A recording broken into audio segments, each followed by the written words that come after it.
Inside New Orleans Sports with Eric Asher is underwritten by... At Villeries Florist, we deliver the magic of flowers 7 days a week to the North Shore and South Shore in the New Orleans area.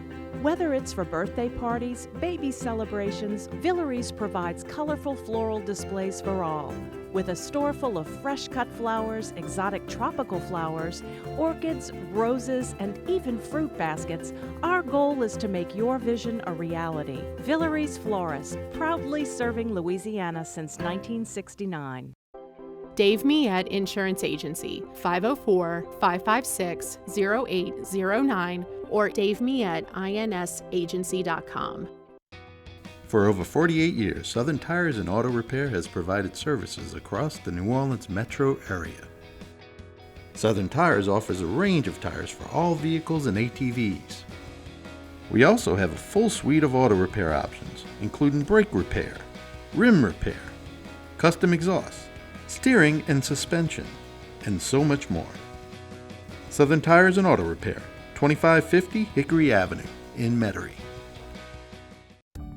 C&C Drugs is a family-owned pharmacy that's been serving Southeast Louisiana for over 50 years. Whether you need help taking care of an elderly family member, a growing child, or even a pet, C&C provides patient-centered care for your entire family. C&C Drugs, large enough to serve you, small enough to know you. Locations in Mandeville and Araby.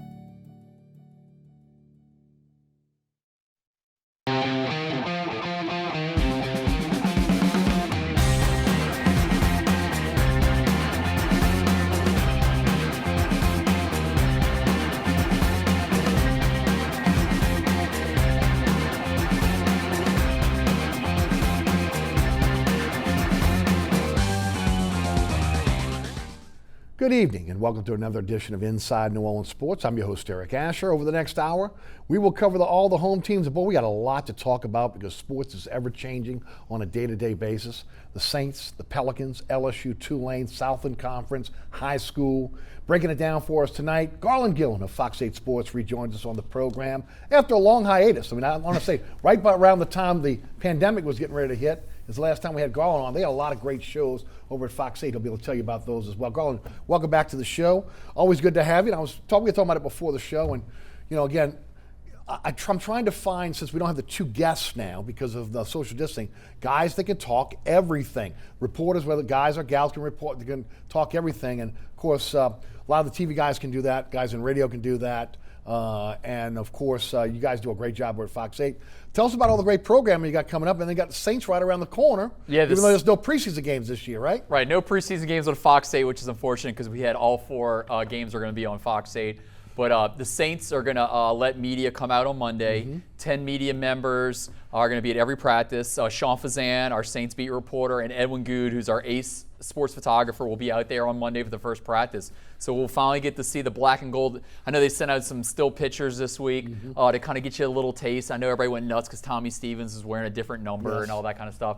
So I love how the reporters are just dissecting numbers and everything. That's the world we're in right now. That's what you got. In the first day of practice, I think Edwin's only going to be allowed to shoot like individual drills, not team drills. So we're not going to really have a good gauge what's going on, which is good, because the Bucs will have no idea what the Saints are doing. Right. It'll be like risk or strategy.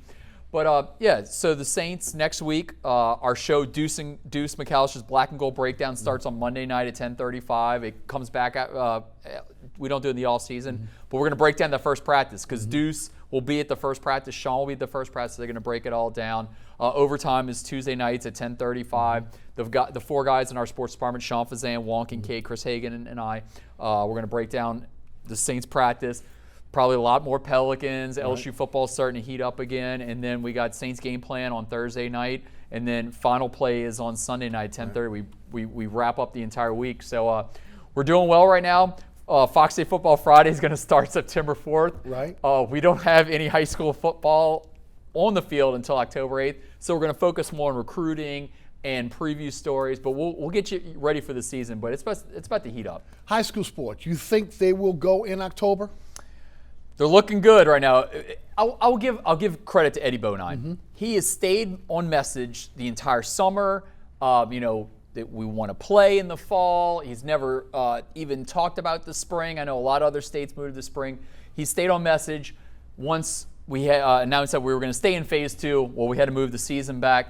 The numbers, listen, I'm not going to go completely into the numbers of how many different cases, but it looks like it's getting good to the point where we can get into phase 3 at the end of the month. If that happens, phase 3, then yes, I think high school football will start October 8th. They can get into a period where they need 14 days of hitting to get acclimated back in. But yeah, it's going to be, we're right around the corner. I think it does. And now, if we don't go into phase 3 at the end of the month, then it's going to get really tough. But I really think they are going to go into phase 3. Are high schools doing some semblance of practice right now? So they're allowed to wear helmets and shoulder pads, but they can't hit each other. Okay. They can hit blocking dummies, they can throw the balls to each other, but they cannot touch each other at all right now. So that's what they're doing. Obviously, it gets them acclimated in the heat situation. That's where they put the helmets and pads on. Schools are doing pods of either 10, 15, 20 players. They don't intermix right now just in case of a possible COVID outbreak. But school starts for a lot of private schools this week. Right. Now, public schools are, in Orleans Parish, they're not going back until maybe sometime in the middle of next month. We don't know that yet. But some kids are going back to school, so that's what's going to start getting a little more interesting. But yeah, they can start practice right now. They're working right now, but October 8th is the date. Right. We'll see. Now, we've heard a lot of complaints. We heard it from Tulane this week. We've heard it from other universities that have tried these helmet shields. That again, the players don't like it. They feel like they're in an oven, a hot box, is what I believe Willie Fritz said on your program yesterday. High school doing any of that? I mean, that could be an added expense for high schools to be able to again add these shields. So Ryan Manali, the head football coach at LaSalle, he got a prototype. Shoot makes it, which is a helmet company. The kids hate them. You can't breathe at all in them. Right. I know some players at LSU tried them on. They hated them. Oakley sent them to all 32 NFL teams. If you look at the pictures yesterday that the Saints put on their website, no players wearing the shield. I don't think it's going to happen. Unless, Willie pointed out yesterday, unless his conference mandates it, they're not going to wear them. I mean, if you go to any practices at Tulane or the Saints right now, you will not see any of these spit guards. So I don't think they're going to happen. It's going to be interesting to see how that plays out. Look, it's a contact sport, right? So it is what it is at this point. Let's start with the Pelicans, though. Probably, again, the most disappointing team in the Orlando bubble. Much was expected out of this team, considering, again, how they ended the regular season before the restart. They were one of the hottest teams in the NBA. They had probably the easiest schedule down the stretch. A lot of people felt that, again, they would have a chance to be able to catch Memphis if they would have played the games out. It was set up, and rightly so, with the Pelicans having a pretty good schedule. But they didn't come to play, and there was no sense of urgency. They looked like a team at times that didn't want to be there. Now you're looking at a situation where there's been a lot of talk about Alvin Gentry. Will he return? Changes on the roster. We'll get to that in a moment. But just your overall opinion of, again, how they performed or didn't perform within the bubble. Well, it's said numerous times by a lot of media, local and national. This tournament was set up to get the Pelicans the 8th seed. Now, the schedule was already going to be easy for the Pelicans because that's how it was before the pandemic, okay? That wasn't any way that NBA was trying to make that work for them, okay? They had a weak schedule. They were going to get a weak schedule into the bubble. That was fair. But to bring these teams down there, to give them a shot, to give them within 4 games of the 8th seed, this was all set up for the Pelicans to get the 8th seed, to play LeBron in the first round. But once Zion only played 15 minutes in the opener, he wasn't there at the end of the game against the Jazz, and then the Clippers game was just inexcusable. That was just that was the end of the road right there. It was. I know they had some other shots. If they beat some other teams, they would have maybe got close to the number. But once they lost to the Clippers, the season was over with. It was time to look at football season and try to figure out what they're going to do with the coaching staff and what they're going to do with the offseason with the roster. Right. A lot of people want to blame this on the fact that the defensive coordinator wasn't there. At this point, I'm not even going there. I mean, the lack of defense was a huge reason why, again, this team didn't play well. They weren't fundamentally sound on defense. They weren't fundamentally sound for most of this year. And I'll be honest with you, they weren't fundamentally sound throughout the tenure of Alvin Gentry when it comes to defense here in New Orleans. You look at the biggest difference in what Monty Williams did here in New Orleans when he was here on the defensive end, and what Alvin Gentry, two again, completely different scenarios there. You look at the Phoenix Suns right now, as of our show right now, 7-0 going into the last game, in the bubble, and look why. Again, young team just like the Pelicans. I mean, no excuse there. You can blame youth, but again, the Phoenix is just as young, if not younger than the Pelicans. But yet again, no defense there, and I think that's part of the reason why the defensive rotations, not recognizing the shooters, not defending the rim. I mean, we go on and on the defensive side of the ball, and again, you can blame it on youth in some cases, but again, defense is about effort in every single sport out there, and they didn't put the effort out, especially on the defensive end. Yeah, and the Clippers game also hurt them. They had like 9 turnovers, right at the top. It was just completely. And then it was just a 3-point, like a horse shooting contest. The Spurs game was horrid. It was just sickening watching that team in the bubble there. They only got one more game left, a game no one cares about. Now we can finally focus on the offseason. Zion Williamson, shoot around, said that he's going to focus on getting his body right this offseason. I know that's going to be a big, huge talking point. I really wish I would have saw more of him in the bubble. And you know what? I understand they're trying to protect him, because they want to keep him around. But you can also get him mad. Yes. Frustrated. Yeah. You all of a sudden you're like, I know they're trying to protect me, but I want to go out there. Okay. I'm a stallion. I'm a thoroughbred. Right. Let me run. Okay. Let me run in the open court here. So there's a point where we're trying to protect them, but you're also getting them upset. Okay. So you got to watch. You got to get that middle ground there. So getting Zion back on track, getting him healthy, that's probably going to be one of the big keys this offseason. Well, I think it's the biggest key, honestly. And outside of, again, what they're going to do with the head coach, and we'll talk about that in a moment. Zion has to get in shape. And, again, your colleague, Sean Fasan over at Fox 8 Sports, texted me back and forth after the first game. One of the first things he asked me was, does he look fat to you? And I'm thinking to myself, well, he's always looked big. But he should look winded and out of shape. There's no doubt about that. Just on, again, the short time that he was away from the bubble. So, again, there has to be a concerted effort to be able to get him in some semblance of shape, that he stays in shape throughout the season. I've never seen a meniscus tear. Now, again, some are reporting that he actually had a portion of the meniscus taken out of his knee, but I've never seen this rehab last this long for a meniscus injury. I mean, again, I understand they're taking their time. Look, they have maybe one of the best medical staffs in all of sports. Heard about it numerous times. Okay, yeah. so you kind of tip the hat, but the biggest difference is there, again, when you look at that staff, in a lot of cases, they prolonged the careers of Shaquille O'Neal and Grant Hill and others. This is a young player, as you mentioned, that needs to get out on the court and play. And I think it stymied the progress of this team this year. Yeah, he played 19 games going into the bubble. Right, and then even then it was, he was treated like porcelain glass. Kid gloves, very slowly bringing him back. I mean, he's the reason we want to go see Pelicans game. He's the reason that they opened on national television against the Raptors. He's the reason that once we got back into the bubble, he was the first game against the Jazz.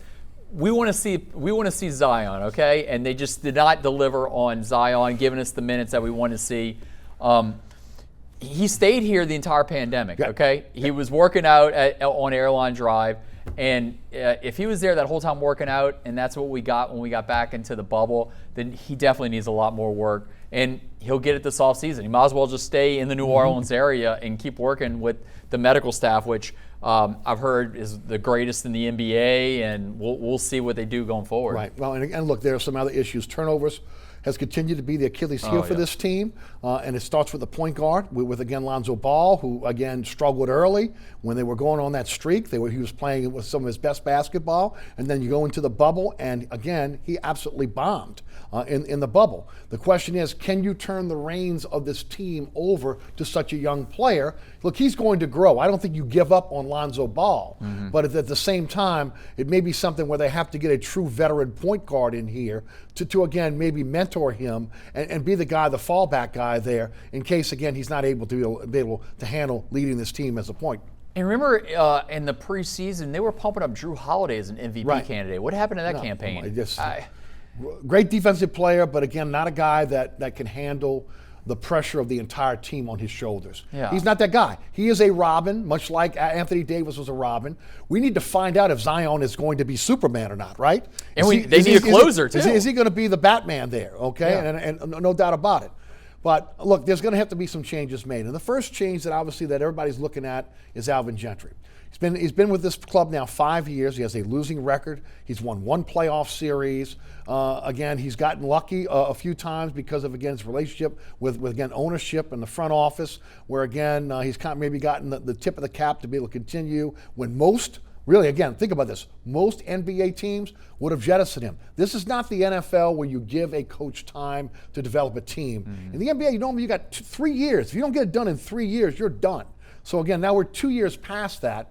I am of the opinion it is time for a change with the Pelicans. Your thoughts? I'm with you there. And David Griffin loves Alvin Gentry. I mean, Gail Benson, they all love him. He's a nice guy. Right. That's great. Great.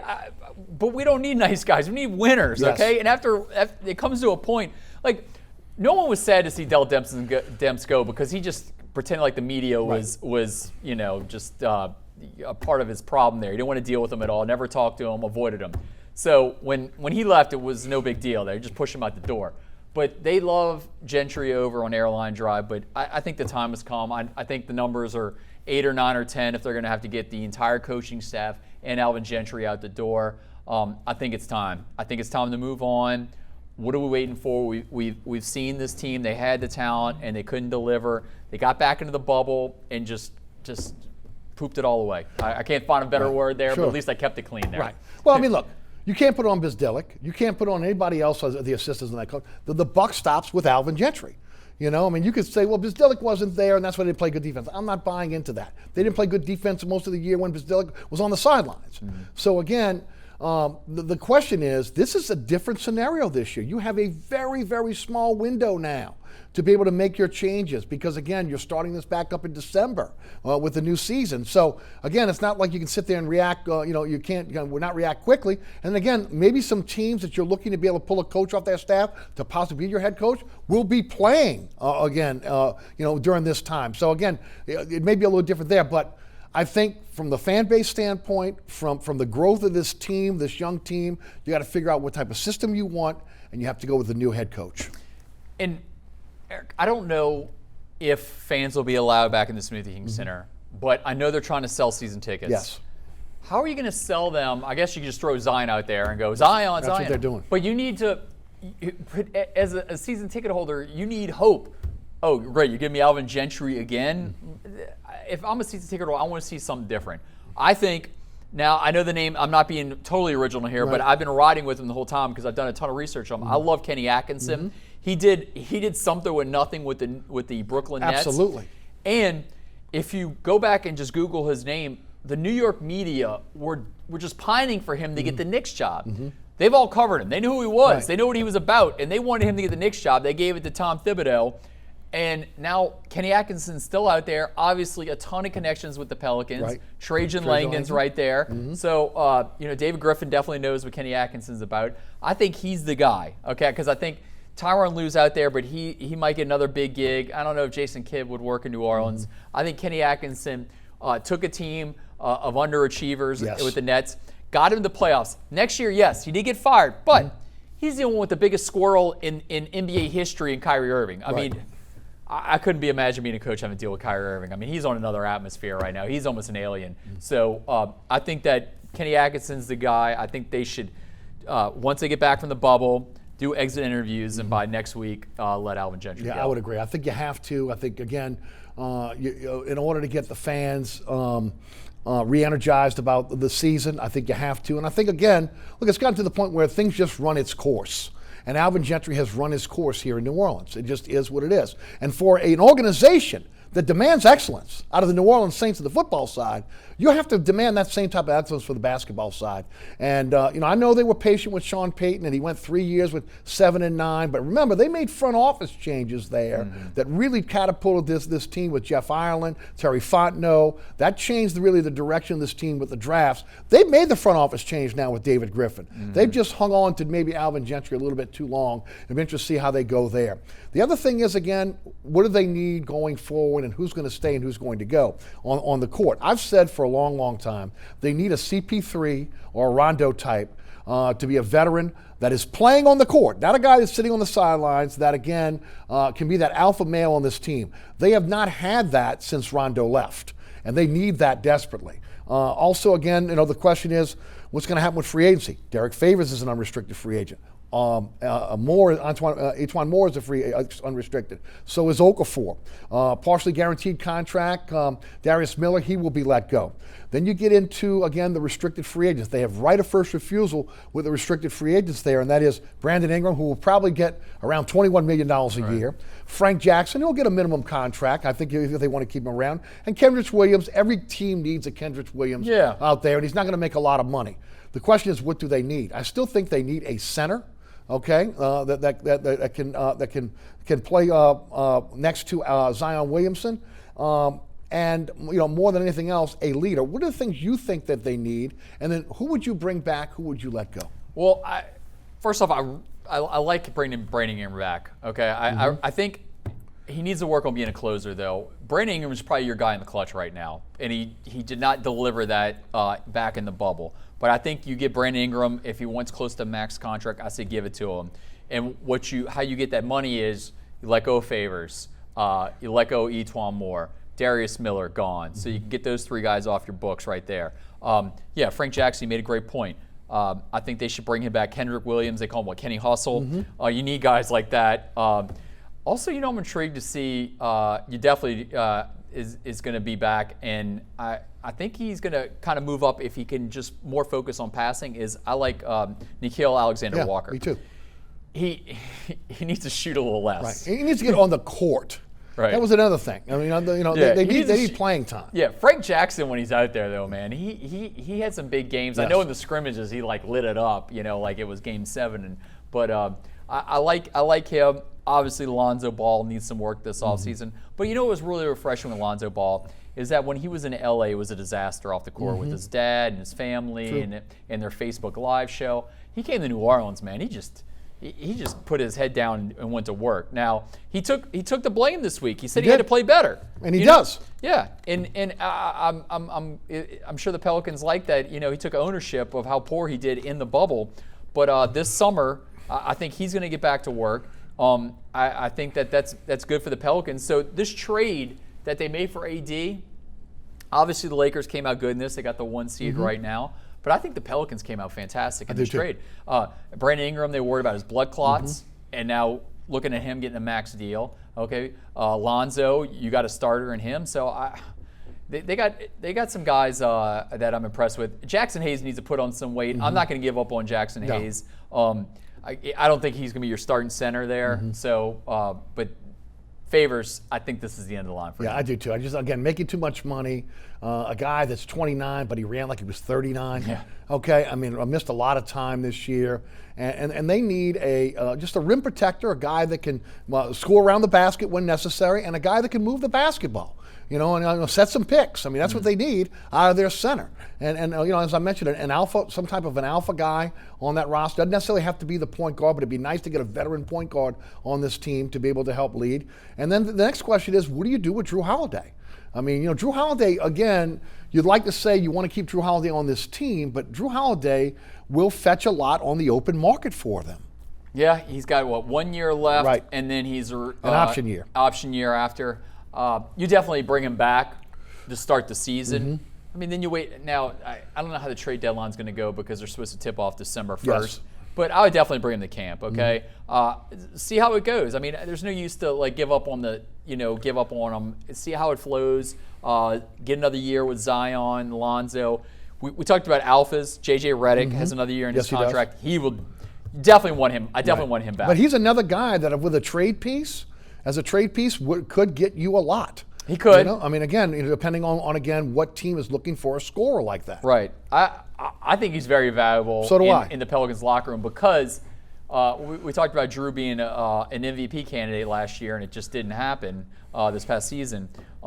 I don't know who the main leader in that locker room is. I think it maybe is JJ. Well, the fact that you got to say that tells you that there probably isn't one. Yeah, I mean JJ just came on this past season, and I think he's one of the biggest voices in the room there. But yeah, I would keep Drew. I would definitely keep those chess pieces, and then David Griffin can figure out later if they're going to make a run in the playoffs. Which I think with this team, there's other teams that are aging, and I think they're surging. Right, there's no doubt. One thing they need is rapid growth from this young nucleus. They need to take the next step. Yeah. Look, there were a lot of growing pains this year with guys that, I mean, look, you're talking the new NBA. Guys are staying 1 year and coming out and going into the NBA. Yep. So you're getting guys that basically got 1 year at a university, and again, they're trying to learn how to play basketball on the next level, meaning the highest level, really within season. It's hard.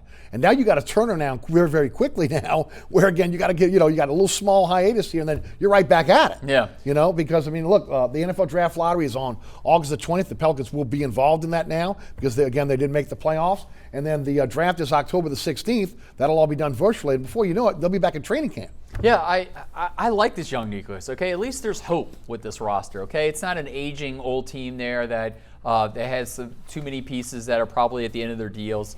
They got some young guys here. I'm excited about the Pelicans, but it's now kind of like you put so much hope into them, and they missed the playoffs the second year in a row, and now it's football season. So we'll kind of phase into football and kind of watch them at the back. But the Pelicans want to be on equal footing with the Saints.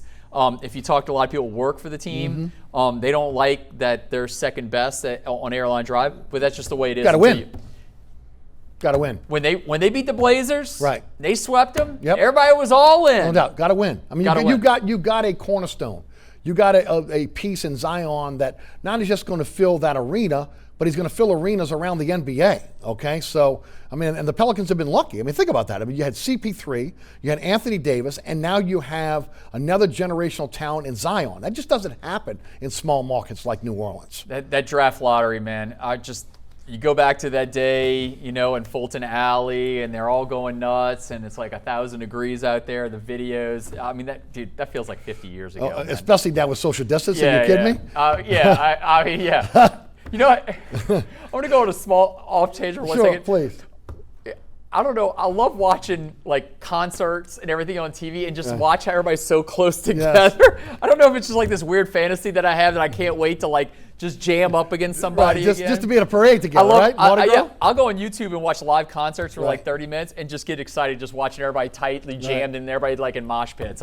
Sorry, I went off for a second there. No, that's the truth. Sometimes I'll be watching a movie and I'll think to myself, wait a minute, we don't do that anymore. No, and it's I look at pictures. Right. Like, there was a picture the other day at all of us at the Greenbrier, the first year training camp. We're eating at Prime, 44 Prime, which was Jerry West's restaurant. And all the media members were all excited. There's like 13 of us and we're so close together. And it's just so weird. And some people in the group text were like, yeah, that's not social distancing now. I mean, that's our world now, but it's just too weird. I'm so used to everybody just being together and we're talking and laughing, Well, heck, Garland, you'd be a lot closer to me tonight if it wasn't. Yeah. I mean, we'd have two guests. Now, that's the world we live in right now. Hopefully, again, we'll get to the end of this very, very soon. Garland Gillen is our guest tonight from Fox 8 Sports. I'm your host, Eric Asher. We'll take a quick break. We'll come back. We'll talk black and gold. The New Orleans Saints coming up next. We'll also talk Tulane, LSU. You're watching Inside New Orleans Sports. Why don't you stick around here from our Underwriters?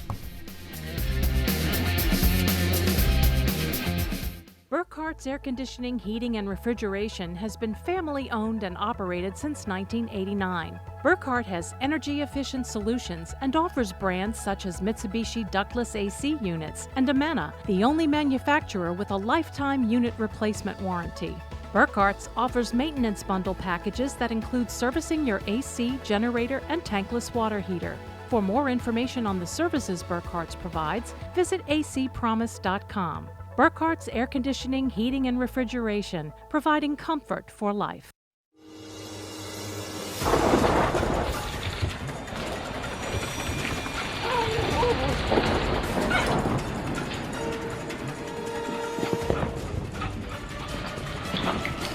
Experiencing rough weather with a bad roof can be a nightmare.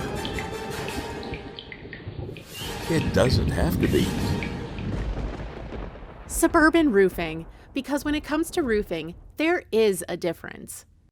Located at 3701 Iberville Street in Mid-City is Katie's Restaurant and Bar. Open 7 days a week, Katie's offers daily specials for lunch, dinner, and Sunday brunch. Serving New Orleans cuisine such as fried shrimp platters, grilled redfish, and a fully stocked bar. And don't forget about our expanded event seating and local entertainment. Featured on the Best of Food Network's diners, drive-ins, and dives, Katie's Restaurant and Bar. Welcome back to Inside New Orleans Sports. I'm your host, Eric Asher. Tonight, Garland Gillen of Fox 8 Sports is our guest.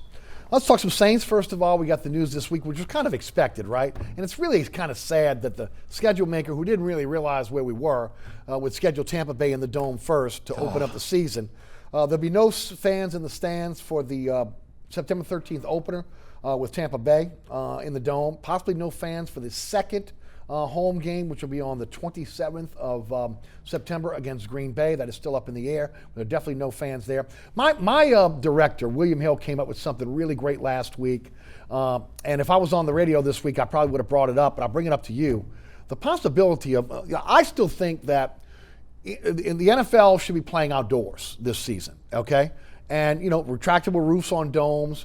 Every one of these cities probably has a university that, again, has a pretty good facility in which you could go in and play your games there. And he brought up the possibility of maybe playing at Tulane.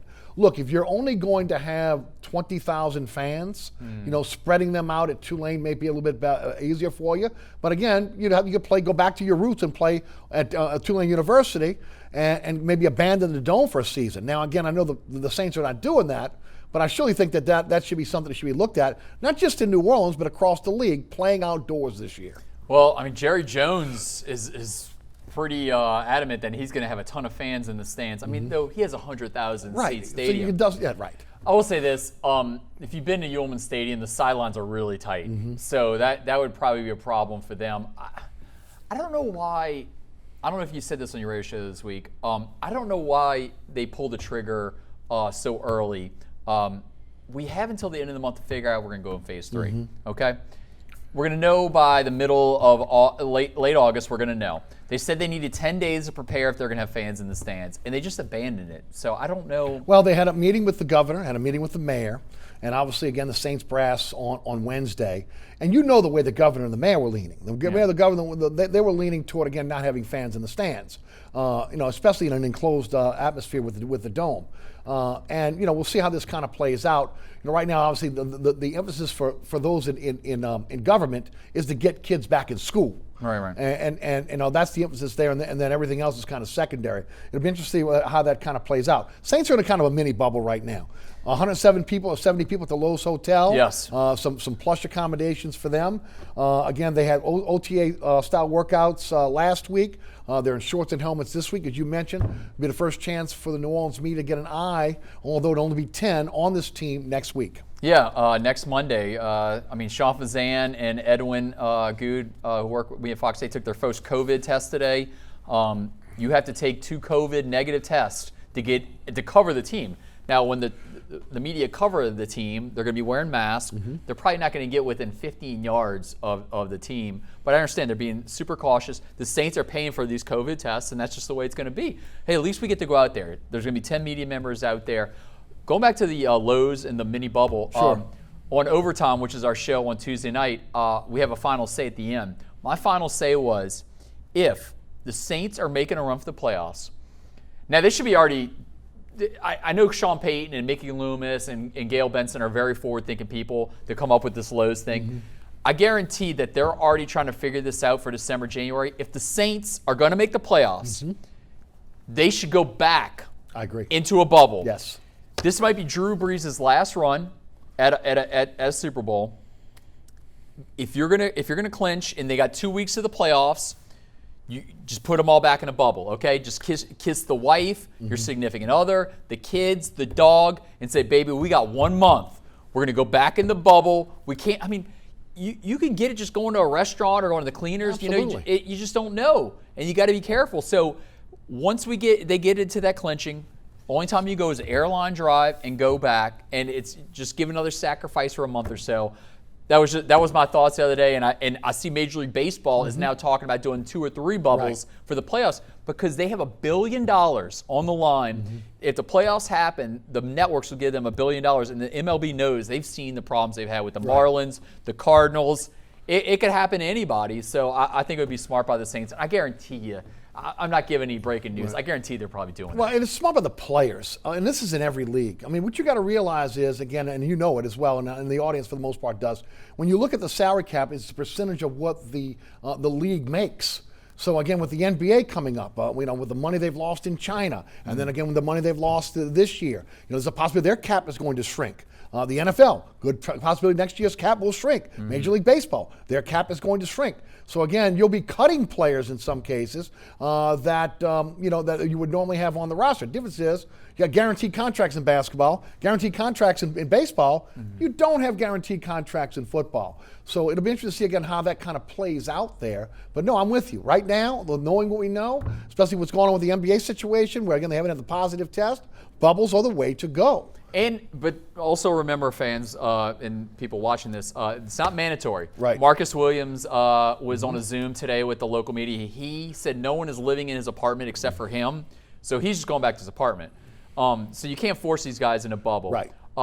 When I talked to, not to go completely off chart here, but I talked to Ryan Manali, De La Salle's head coach, on the high school level. He's talking to kids. He goes, listen, you need to decide right now. On Friday night, there's that party. All the girls are going to be at it. You want to be at it. You got to make a decision right then and there. Do you care more about yourself or do you care about your team? That is the same conversation that Sean Payton is having with his players. Now, there's some stiff rules with the NFL. They can't go to a house party with more than 15 people. Right. They can't go in a bar at all. They can only go in a bar. They get takeout and get right back out of there. They have really stiff penalties. They get busted. So I know the same conversations that are happening on the high school level are happening with Sean Payton. You got to be smart, okay? In any business right now, if you have respect for your coworkers, you got to be smart and not get in bad situations. Talk about on the field. Alvin Kamara talked about this week the fact that, again, he had a knee injury that was more severe than a lot of people thought it was going to be. He's in a contract year. Demario Davis, leader for the defense. He's in a contract year. You've only got one franchise tag. We've been talking about this for a while now on what they're going to do. They're about $6 million under the cap right now. They can make a deal with one of these guys. They're still, to me, short at corner. They need an outside corner that can back up Janoris Jenkins and Lattimore. There's not a lot of openings on this squad, even the fact that, again, that they're only at 80 right now.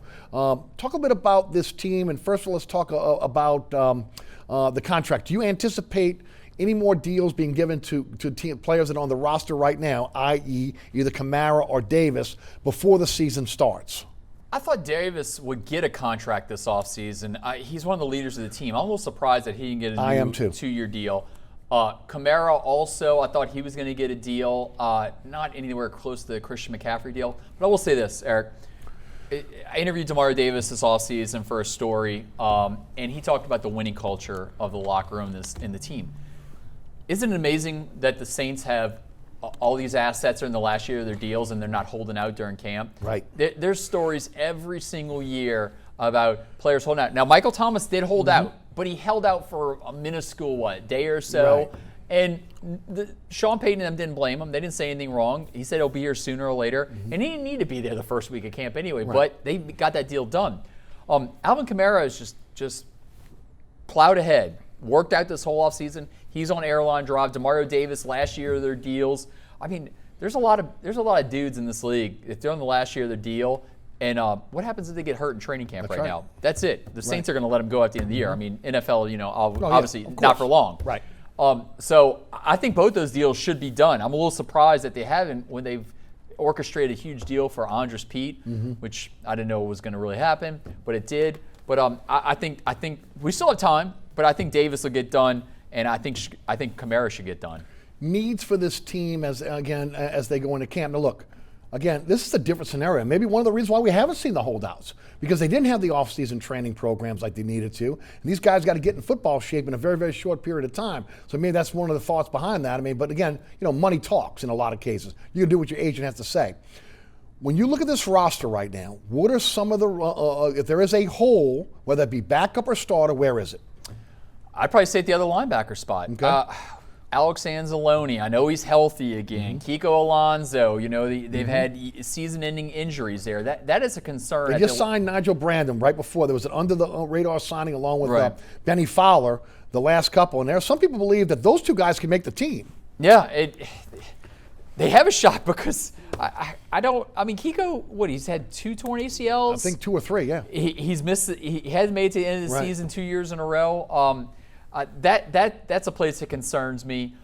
I know he said he worked on today, but I'm a little concerned at the other safety spot. I think that Marcus Williams has underachieved. Now he's in a contract year. That's right. Also, absolutely. He said he needs to work on his tackling. I mean, obviously that goes without saying. At least he acknowledged that. He's in the last year of his deal. I don't know if Marcus Williams is going to be back next year. We got to see a lot out of him. Right. Okay, so that's a spot that you're worried about because you got Malcolm on the other side, you got Marshawn Lattimore, you got Jack Rabbit on the other one. So I'm not worried about those other 3 guys. I'm worried about Marcus Williams at that safety spot, but I'm also worried about that linebacker spot. Look, I think they've got enough guys that can play the nickel. I think that if you had to, again, you could put P.J. Williams back at the safety spot if you needed to. I think that, again, where they really have a void is, again, the backup corner on the outside. They don't have that guy on this roster right now unless one of these young players emerge that could come in, and you don't have this significant drop-off from a Janoris Jenkins, who, again, we don't know a lot about still, right? We're basing things on, what he was at New York in his prime. And, of course, Lattimore, who we believe can continue to be one of the better corners in the NFL. Yeah, and also forgot to put in there C.J. Gardner-Johnson. Right. Who changed his name this week, right? Yeah. CDDD, is that what it is? Yeah. Oh, gosh, I forgot his name. When the Saints recognize on the roster, I'll memorize it there. Yeah, I did see he changed his name. But he had a good rookie year, and that's another guy I think that's going to help contribute there. I'm really intrigued. I know he made a lot of noise off the field this offseason there. I'm really intrigued to see now that Malcolm Jenkins, he's a big locker room guy. I'm intrigued to see how DeMario and Malcolm work together in the locker room with Cam Jordan on defense because those 3 guys are the defensive leaders. Let's talk center and guard because Cesar Ruiz, again, where does he fit? Is he going to be the center? Is he going to be the guard? That's something I cannot wait that Sean Fazan and Deuce and those guys, Zach Strief will be at that first practice next week. That'll be intrigued to see how they all break that down because that's going to be under the microscope. That's going to be the first thing that I guarantee that Sean is going to be focused on next Monday is who's going to get that, who's going to be the center, who's going to be the guard. It's going to be intriguing because Ruiz admitted, you can go back and find the sound, at the Combine, he admitted he did not do well at guard. Right. He's not a good guard. So this is going to be the intriguing thing, like who's going to play where? Because you let Larry Warford go. So obviously, unless Nick Easton's going to fill that at the beginning, when we get out there practice next week, that's going to be the one to watch is who's lining up at first guard and who's lining up at first center because it obviously hurt the Saints a lot that Ruiz didn't get OTAs, a rookie mini camp, a preseason because if he had all that, then Ruiz could have probably been the starting center and then you could have moved McCoy to guard. I don't think there's any doubt. But one good thing, and we've talked about it before on both radio and TV, the fact that you have Drew Brees at quarterback, he can make all the line calls for like he did for McCoy last year, for Ruiz this year. So from that standpoint, as long as he can block and knows his assignments, again, the line calls can be made by the quarterback. Yeah, Nick Easton, he's your good utility guy in there. But, you got some solid guys with Teron Armstead and Ryan Ramczak's one of the best in the league and Andres Pete. So they got a solid group. That's going to be the one that I'm going to be definitely being focused. That's probably the biggest story of the camp. I think it is. Yeah, because all the other spots are pretty much locked up. So I think that's going to be intriguing to see who's going to be at the guard center. Yeah, I definitely agree. When you talk about Troutman and Bond, how much could they contribute this year, in your opinion? Now that's another guy. Bond could play right away too because he could play on the outside. Right. He can you can rush the passer. And we talked about it. We went in detail. Anzalone and Kiko are injury concerns, so that's another one to watch. Troutman, I think he's going to because Josh Hill is your blocker. Yes, he is. Okay. Jared Cook was red hot on the back end of the season there, so he's going to get his time. I think Adam Troutman is going to be out there early, and then Tommy Stevens looks like he's playing a little tight end early too. Here, he's going to be the Swiss Army knife too. So they gave up a lot for Adam Troutman. So those guys, 3 of those 4, I think are going to play right away in Troutman, Bond, and Ruiz. I don't know what they're going to do with Tommy Stevens yet. Let's go to the phone lines. Let's grab a call from Bell Chase and Dwayne. Dwayne, welcome to Inside New Orleans Sports. Hey, Dwayne. Hey, how you doing? I'd like to mention a name for maybe the Pelicans that have as a head coach. Becky Hammond. Okay. From Spurs. Yes. And also, I'd like to know who is the player they have overseas that they drafted. They said have language barrier. Mm-hmm. Yep, that's thank you, Dwayne. That's Didi Lozada. Wait a second. Is Dwayne best friends with Fletcher Mackel? Might be. I mean, Becky Hammond, I've heard that Fletcher's hot on the Becky Hammond bandwagon. I just don't know with I think a veteran team, you get away with a Becky Hammond. I don't know if you do it with a young team who's starting to grow. Okay, I mean that's the only thing. I've talked to Fletcher about this. Okay, he's gonna get on top of that hill. He's gonna die on that Becky Hammond hill. Right. Okay, and he actually told him that. He told me he wrote a column yesterday. He actually took my quote about dying on the Becky Hammond hill because he's the only person out there that's pushing that. Right. I think if you're telling me that you have Kenny Atkinson, a shot at Kenny Atkinson, and you got Becky Hammond in there, it's Kenny Atkinson. It's a no-brainer. Yeah. Okay. I'm sorry. You put her up against Jason Kidd or Tyrone Lue or Atkinson, and again, it has nothing to do with gender. She's a great assistant coach. Absolutely, she's a great assistant coach. I mean, Pop trusts her. Okay, right. She's good at her job. I just don't think that. I think there's other people out there that you would put higher on that list there, and I think Kenny Atkinson is one of those guys. No doubt. Let's shift to the college game. A lot going on right now. Okay, that's burying the lead. This could change by the replay of this show tomorrow and on Saturday. But right now, playing in the fall, Southeastern Conference, the American Athletic Conference, the ACC adding Notre Dame to the mix just for this season, the Big 12, the Conference USA, and the Sun Belt. Not playing, postponed until at least the spring, Big 10, Pac-12, MAC, Mountain West. In the FCS, there have been 11 leagues that have announced they're not playing sports this fall. The Ivy League, the MEAC, the Patriot League, the CAA, the NEC, the Pioneer, the Big Sky, the Big South, and of course here in Louisiana, the SWAC and also the Southland are not playing. Now, first of all, a lot of this started with obviously COVID-19. Then we had some rumblings of some players that were talking about getting hazard pay. Mm-hmm. And then the NCAA saying, well, you can't be an amateur and get hazard pay. So that's out the mix there.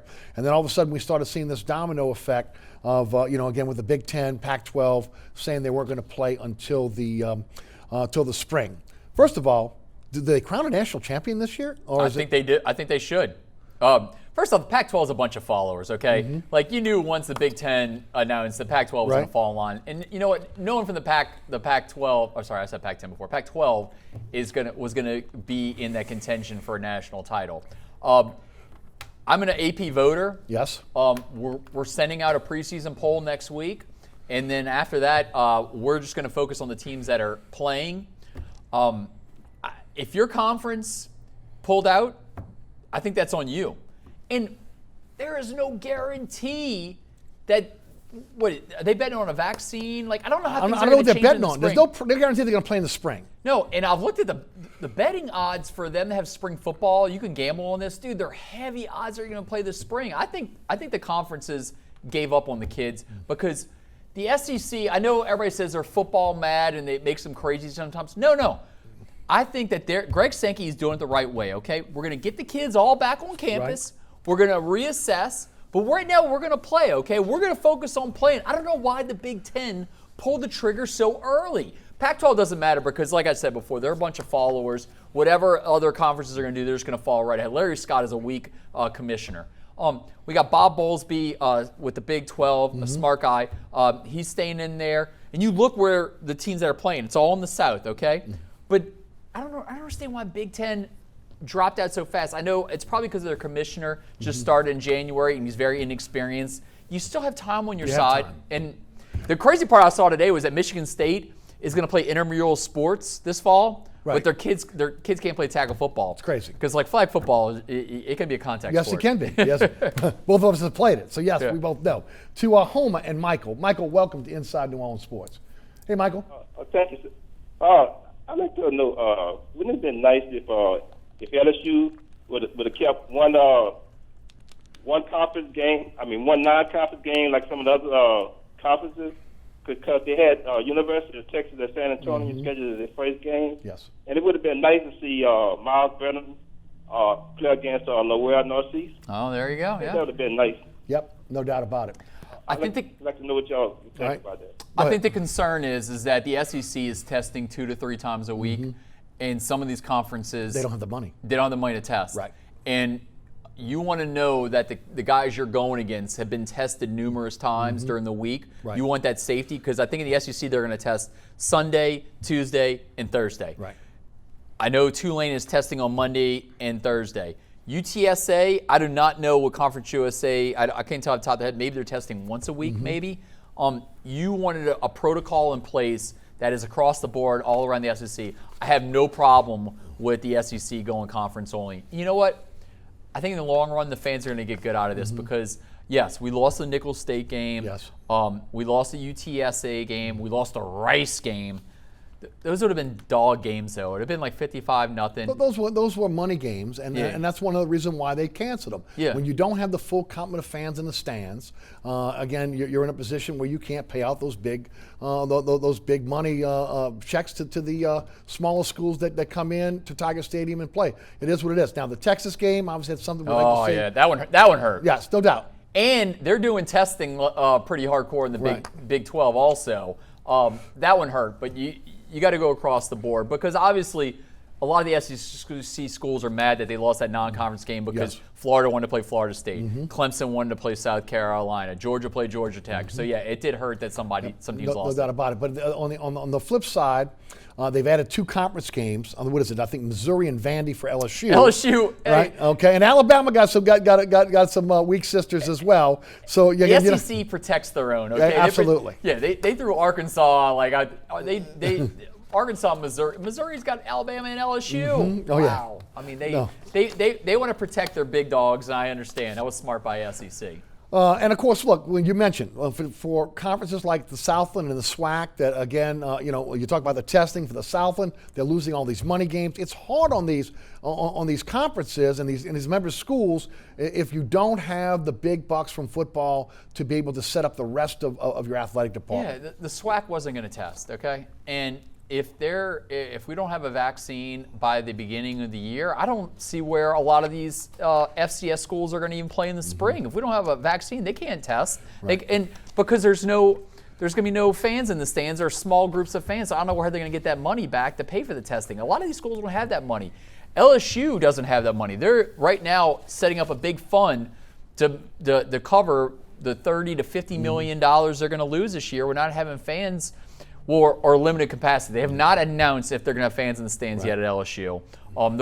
They are smart. They're going to wait. I mean, we got till September. Their first we game's have time. Yeah, we got time. We've got time. Don't rush. Just relax for a second. Right. So LSU is going to lose a ton of money here, but they can at least test 3 times a week. Tulane lost another opponent this week. They had added 2 opponents to their schedule: South Alabama, Southern Miss, but yet they lose Southeastern now as their opener. And it's getting pretty juicy now because. Talk about it. Yeah, UL, University of Louisiana, the Raging Cajuns, they lost McNeese.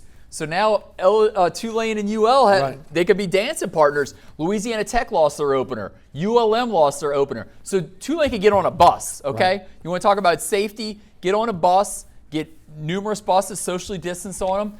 I don't know if UL's coming to Tulane or they're going to go up there, but it's set up. It's a 2-hour bus ride to UL, okay? They can come here. It's set up nicely. I think that it's a no-brainer that the way you play the Raging Cajuns in week 1. Now, both Tulane and LSU mirror image. I've talked about this for a long time, again, with the quarterback position.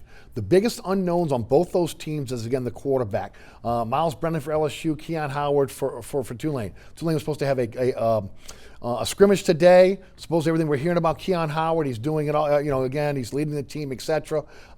When you look at this Green Wave team, what's the biggest question mark to you? Is it quarterback? And then what's the biggest strength on this team, do you think?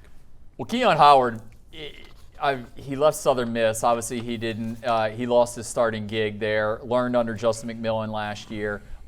He's the guy right now. He's going to be your guy whatever the opener is. He's going up against 2 true freshmen, so he's going to get the benefit of the doubt at the top. Justin Avieta has a fastball. He's out of Country Day. I covered him all through high school. Dude can run over guys. He, I think, is the future. He is a baller, okay? His dad and his mother were both great athletes there. I think he's a great athlete. Patrick Johnson is a defensive end. He was getting some that he could get drafted maybe late. Didn't have the season A1. I think Patrick Johnson is going to be a baller on the outside there. The running back spot is always solid for Tulane, but they did pick up some grad transfers, especially Kyle Myers on the defensive side of the ball, played Holy Cross, Florida State, and his name escapes me off the top. I think it's Kylan Hill. He grad transfer from Oklahoma. He's playing receiver. But I would say defensive end is one of their power spots there with Johnson. But Keon Howard's the biggest worry. No doubt. Same thing with LSU. You got Miles Brennan. You got two freshmen. I'm all in on Miles Brennan, by the way. Okay, if you talk to Juan Kincaid, Sean Fazan, Chris Hagan, I'm taking all that. You give me that Miles Brennan stock, I'm buying all that. I mean, just think about this. If he has half the season that Joe Burrow had, he would have thrown for 30 touchdowns. Half the season. Burrow threw for 60. Miles Brennan's been in that system. Now you worried about how much time he missed in the spring. He's getting all that time back now. Okay, they're going to start training camp in next week or so. He's got all the way to September 26th to get ready. Yes. We don't know who they're in playing in that opener. I think Miles Brennan, you know why I think Miles Brennan's going to do well? He has the best receiver in America. Just throw it up, 50-50 balls. Joe Burrow said it all the time. He threw up 50-50 balls. He's got Jamar Chase out of Rummel, his number one receiver. Terrace Marshall Jr. could also go in the first or second round.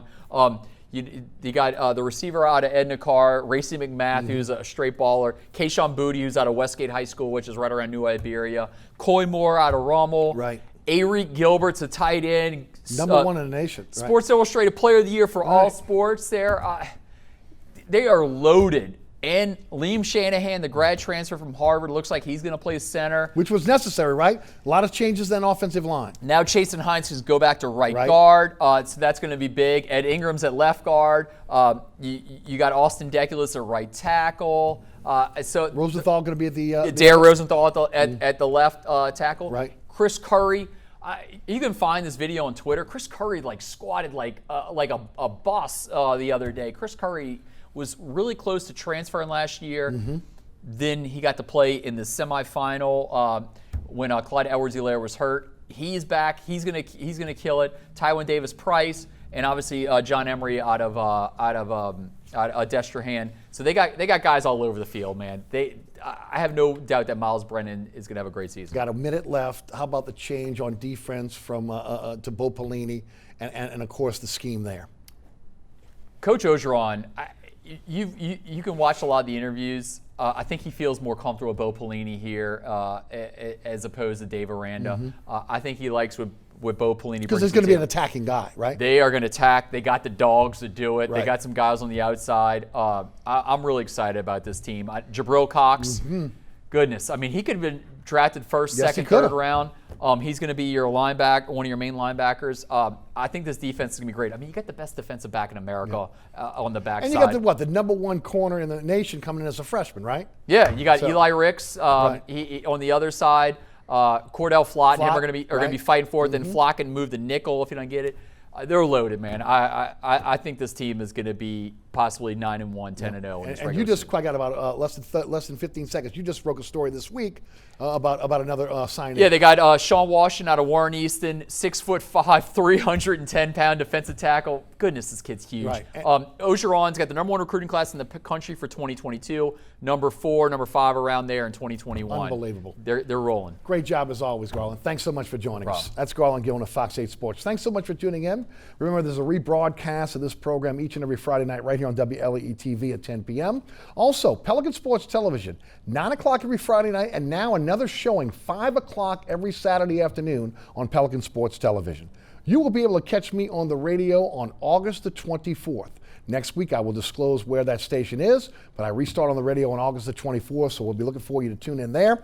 Also, again, want to thank our WLE production staff and our great underwriters, including Ron Yeager, Jim Dotson, Alex Chacon, and my director, William Hill. For Garland Gillen, I'm Eric Asher. Thanks so much for tuning in. We'll see you next week for another edition of Inside New Orleans Sports.